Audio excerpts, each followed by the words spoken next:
그러니까 선생님 일단 천천히 하세요, 천천히. 예, 그러니까 뭐 허그에 있는 대출은 뭐 해줄 수 없고 예, 그렇죠.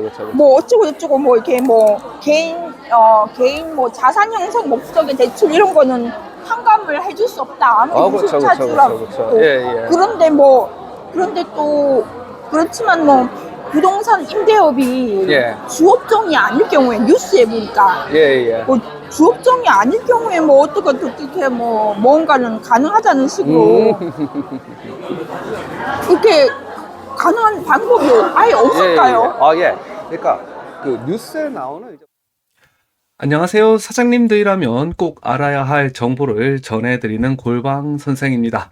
오늘은 상담 신청을 해주신 구독자분을 만나 나눈 이야기를 전해드리려고 하는데요.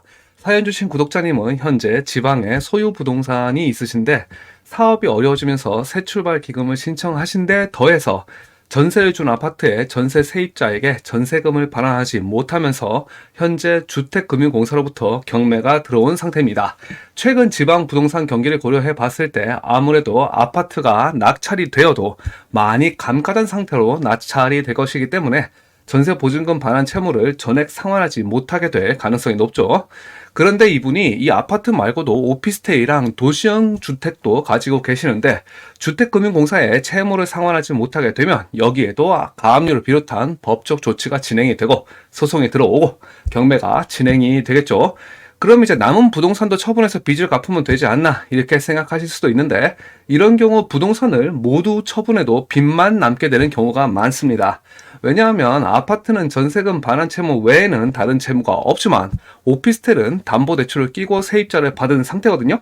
그러면 아파트는 경매로 넘어가고 오피스텔은 처분해도 선순위 담보권자 즉 이제 대출은행의 빚을 갚고 남은 세입자한테 보증금이라도 제대로 반환할 수 있으면 다행인 상태인 거고 결국 도시형 주택을 처분하고 남은 돈이 꽤 많아야 나머지 채무를 상환할 수 있을 텐데 아무래도 지방에서 도시형 주택 처분 실익이 그 정도로 확보될 거라고는 예상하기 힘들죠. 결국 사업이 힘들어서 새 출발 기금을 신청한 상태에서 전세금 반환 채무를 해결하지 못해 이중고를 겪게 되는 상황인데요. 사장님들 노후 대비 차원에서 수익형 부동산을 마련해 두시는 경우가 많을 텐데 경기 불황이 장기화되면서 오히려 이런 경우로 겪는 어려움도 부쩍 늘어난 것 같습니다. 이야기를 시작하기 전에 이건 제 개인적인 생각이지만 상담을 하다 보면 이렇게 당장 매입할 수 있는 비교적 저렴한 구축 오피스텔이나 상가 같은 수익형 부동산을 마련하시는 경우가 있는데 매입을 결정하시기 전에 정말 많이 신중하게 생각하시라는 말씀을 드리고 싶습니다. 그리고 현재 가지고 계신 부동산이 있다면 처분 가치를 높이기 위해서 정말 많은 노력을 들이셔야 된다. 이 부분도 꼭 말씀을 드리고 싶네요. 그렇지 않으면 이분의 사례처럼 이제 부동산이 오히려 사업 부진을 해결해 나가는 과정에서 발목을 잡을 수도 있다. 예, 이 점을 좀 꼭 유념해 주시면 좋겠습니다. 자, 이제 솔루션을 보자면은 우선 이분은 부동산 관련 대출을 새 출발 기금으로 해결해 볼 수 없을까 이런 고민을 하시는데 결론부터 말씀드리자면 이 부분은 힘들다고 판단이 됩니다. 기본적으로 새 출발 기금은 사업자 대출을 대상으로 하는데 이분의 경우 자산 형성 목적 채무이기도 하고 전세금 반환 채무로 놓고 주택금융공사와 이루어진 채무이기 때문에 새 출발 기금 조정 대상으로 보기는 힘들죠. 그래서 이분이 고민을 많이 하신 게 부동산 임대 사업자도 새 출발 기금 대상이 되지 않는가 하는 문제인데 일단 부동산 임대 사업자는 새 출발 기금 대상이 되지 않습니다. 부동산 임대업이 주 업종이 아닌 경우 이제 뭐 고려 대상에는 들어간다 이런 뉴스가 있긴 했는데 이건 부동산 임대 사업자는 안 되지만 다른 사업을 하고 있으면 그건 채무 조정 대상으로 넣어주겠다는 거고 부동산 임대업에 관련해서 형성된 채무까지 넣어주겠다는 취지는 아니거든요. 그래서 새 출발 기금을 이용한 채무 해결은 어려울 것으로 사료가 됩니다. 그리고 두 번째로 생각하시는 건 소상공인 정책 자금인데 이 부분은 이분과 같은 상황에 있는 사업자를 이분과 같은 상황에 있으신데 사업자를 가지고 계신 분들 같은 경우에는 고려해 볼 만한 옵션입니다. 제가 일전에 설명드린 이제 지역신용보증재단의 제도전 지원 특례 보증이나 소상공인시장진흥공단 제도전 특별자금을 이용해 보실 수가 있겠죠. 새 출발기금 성실상환자로 제도전 지원 특례 보증은 원금 상환 3회차 이상, 제도전, 특별자금은 신용보증재단 등 채무해소 종합지원 패키지 참여기관에 인정을 받은 자로서 원금 상환 6회차 이상 되면 신청 요건을 갖추게 된다는 점 기억해 주셔야겠습니다. 그런데 이분은 크게 두 가지 이유로 정책자금 대상이 되지 않습니다. 예, 첫 번째는 뭐냐면은 정책자금을 신청하려면 소유 부동산의 압류, 가압류, 가처분, 경매 같은 권리 침해가 있으면 안 됩니다.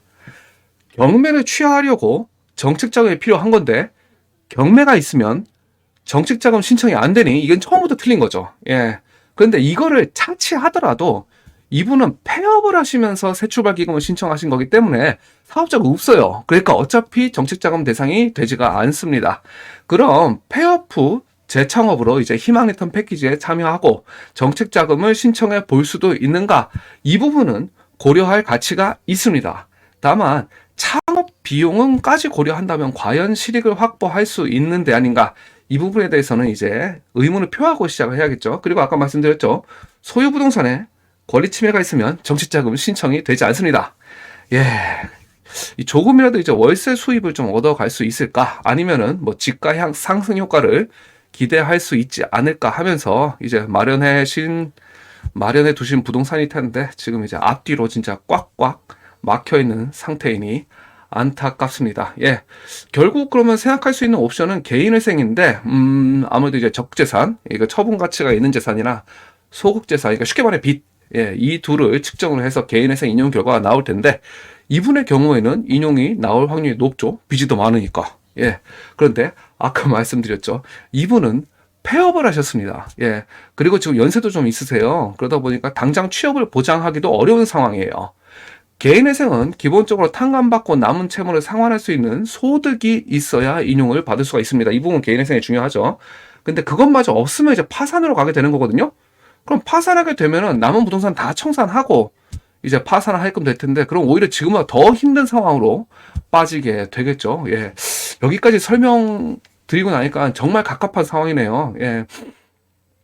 요즘같이 좀 어려운 경기에서는 아마 이분처럼 막막하신 분들이 더 많지 않을까 이렇게 생각을 합니다. 예.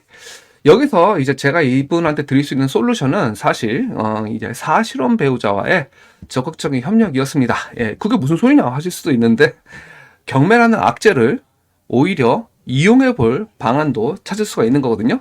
현재 이분 같은 경우에는 지금 경매가 끝나고 남은 잔존 채무가 계속 추심으로 밀고 들어오는 상황을 막는 게 중요한 겁니다. 예. 그러면 경매가 끝나고 주택금융공사에 남는 잔존 채무가 없는 상태를 만들 수 있으면 그러면 재기를 위한 시간을 벌 수가 있겠죠. 예. 그러면 경매가 끝나고 남은 잔존 채무를 해결할 돈이 있으면 돼요. 근데 그 부분이 불투명한 게 지금 제일 큰 문제인 거거든요. 쉽게 말해 당장 나올 목돈이 없는데 경매 끝나면 남는 빚을 어떻게 해야 될까? 사실 이제 문제의 본질은 여기에 있다고 생각이 됩니다.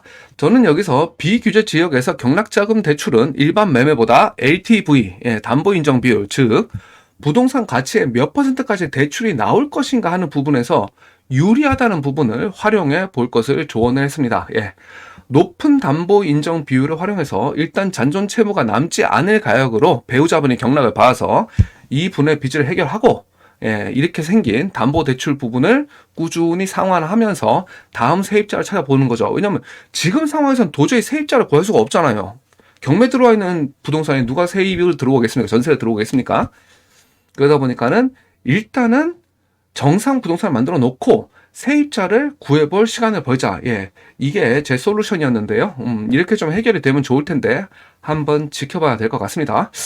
예, 사실 이런 상황에서 무엇보다 중요한 것은 본인의 의지인 것 같습니다.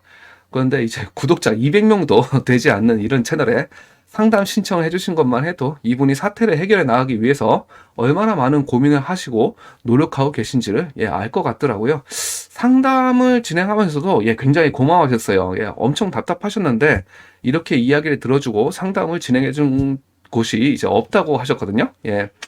조금이라도 도움이 되셨으면 저에게도 정말 큰 보람이 되겠습니다.